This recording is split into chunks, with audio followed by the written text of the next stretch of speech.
Alright, so we want to be able to change both dice images when we click on any one of the buttons. In order to do this, we need both the right dice number and the left dice number to update when we click on any one of these flat buttons. The simple solution is to generate a new number for our left dice number and right dice number whenever any of these buttons are pressed. All we need to do is simply copy the behavior that we have for the right dice number over here, and we'll copy that line of code for the left dice number down here.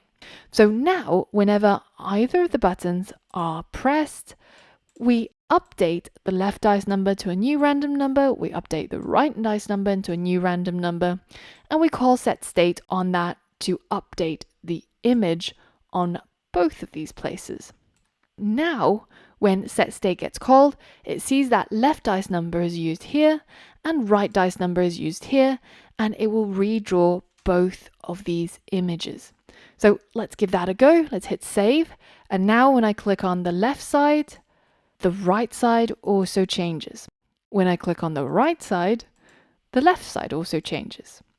Perfect. That's exactly what we wanted. Now, in this last challenge for Dicey, I want you to use what you learned about functions, or what you already know about functions, to remove all of our repeated code, because you can see we've got a lot of code that looks the same, right?